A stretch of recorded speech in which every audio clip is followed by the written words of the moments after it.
Otherwise, are you well, my bells, my balonies, and my palindromes? Welcome to Wharrgarbl Studios. My name is Will, and this is the audio trip. Oh god, I'm tripping balls! Where we try and educate ourselves on all things hi-fi and hopefully help you with your buying decisions in the process.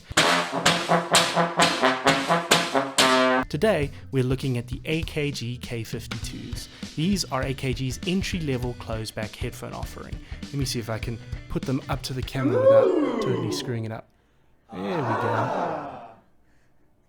Ooh. My theory is that almost everyone has some sort of experience with closed-back headphones because they're the most commonly occurring variety of headphone.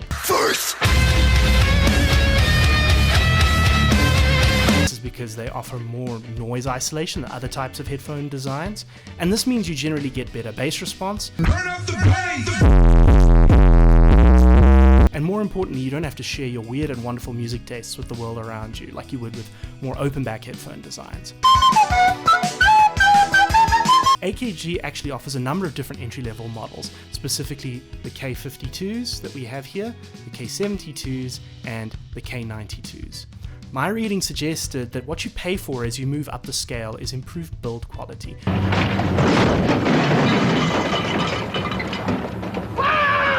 Not necessarily improved sound. So I decided to slump it with the cheapies here and see if they are the closed-back equivalent to our Samson SR850s, our budget golden boys. They're the double kill closest in price we have to the Samsons in any case. And our question is, can the AKGs go toe-to-toe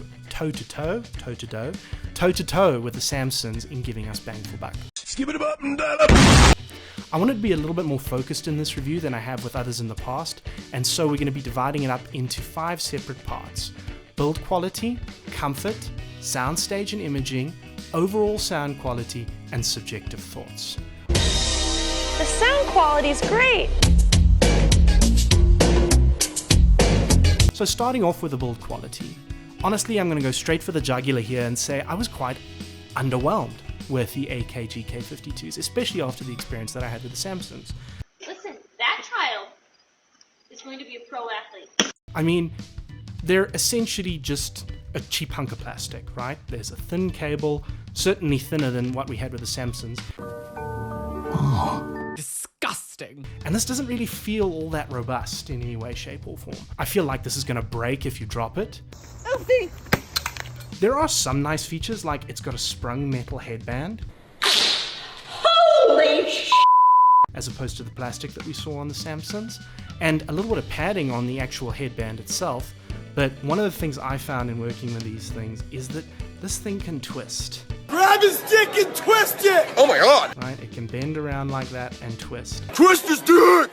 And when that happens, getting it done, you see I've already done it right now. I'm a dumbass. Getting it out of that is an absolute nightmare. The ear cups squeak when you move them around, like...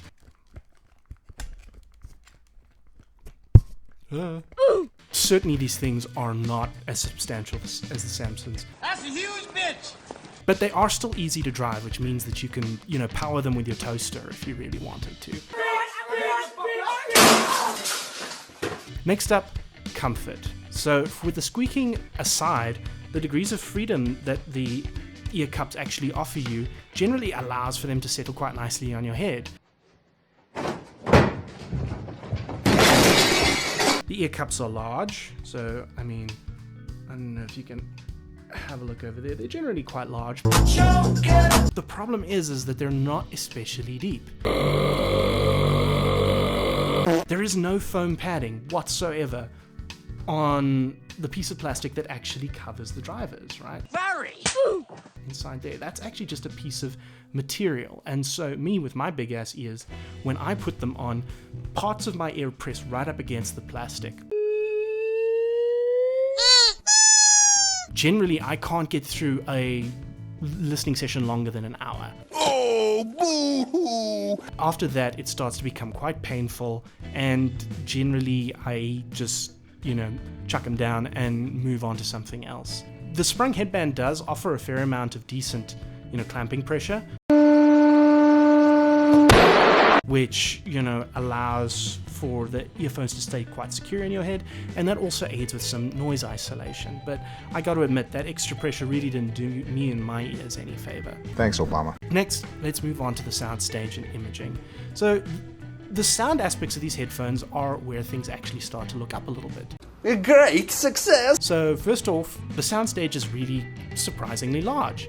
It's not as large and spacious as open backs typically are, but they're definitely larger than my Bluetooth over-the-ear headphones that I was using before I started this whole audio discovery. Sexy, sweet, yummy. And they're still able to create quite an immersive experience. The passive isolation is fairly decent. It's nothing really to write home about, but it does what it says on the tin. And I mean, if what it says on the tin means preventing the world from knowing just how much you love Cotton Eye Joe. Imaging is where these headphones really come into their own. Allow me to present the keys to Suckies. So imaging is the ability of the headphones to separate out various aspects of the sound stage.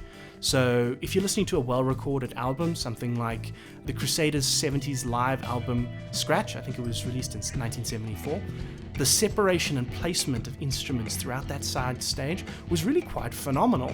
And you swam, honestly, your third leg was just phenomenal. And it was certainly a cut above the Samsons in that regard. Every aspect of the performance was given its own space. Look at all this floor space. So much aerobics in here. So many activities. Moving now onto general sound quality, if I had to summarize these headphones in one word, I'd have to say that they're quite picky. Disgusting! They seem to thrive with certain genres and do sort of only okay with others. And I suspect that this has something to do with the fact that they're designed as monitoring reference headphones, more so than casual listening. So they wouldn't really do much to smooth over mistakes and poorly recorded material.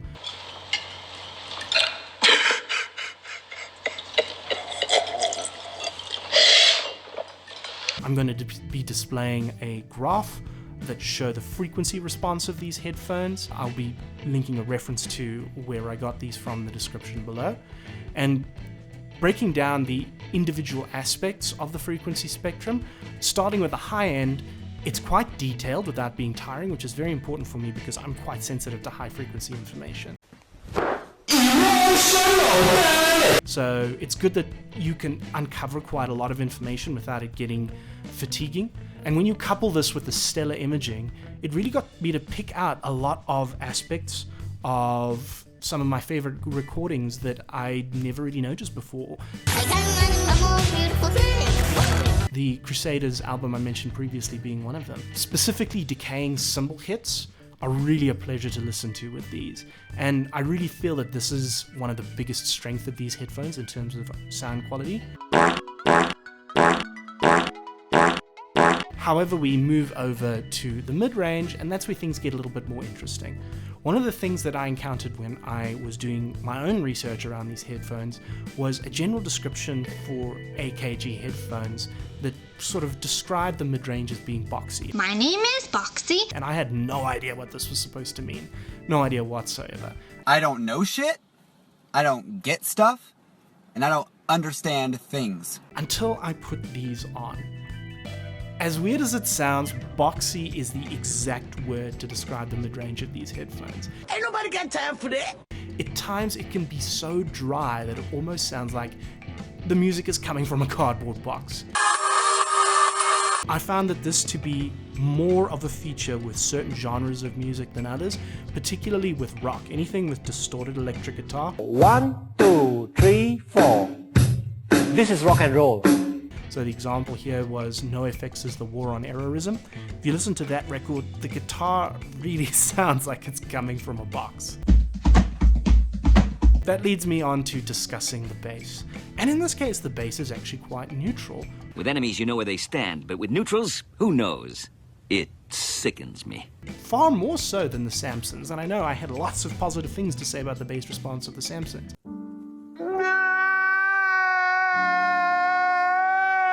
But listening to these actually nothing really jumped out at me, and it integrated very well with the rest of the frequency response. If it was in the recording, the AKGs played it without necessarily adding to it. You contribute nothing to the bass. Now, before giving my final subjective thoughts on these cans, I'd just like to jump in and ask that if you've been enjoying this content, we'd really appreciate it if you could give this video a thumbs up and subscribe to the channel.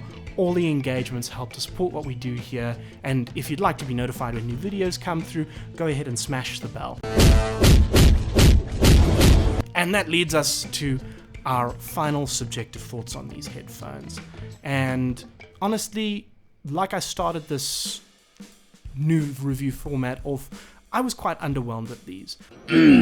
I appreciate that the sonic aspects of these headphones are entirely subjective, and what I've described may appeal to some listeners over others. Does it feel good?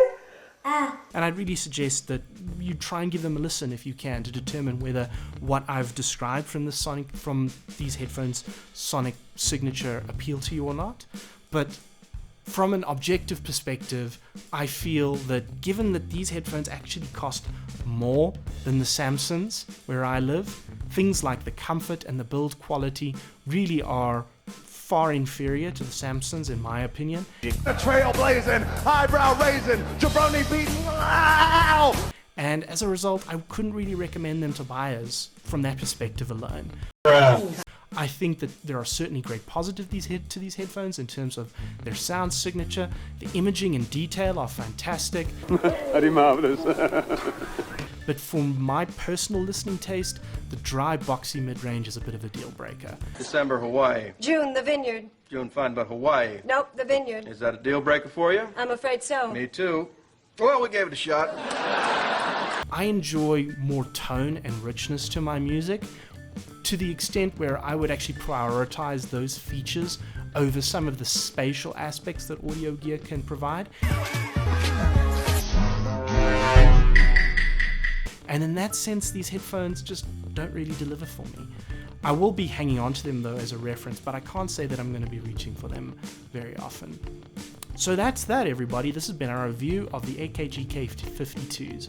What do you think? Do you own these headphones? Do you agree with our assessments? Or are we talking absolute nonsense? Let us know in the comments down below.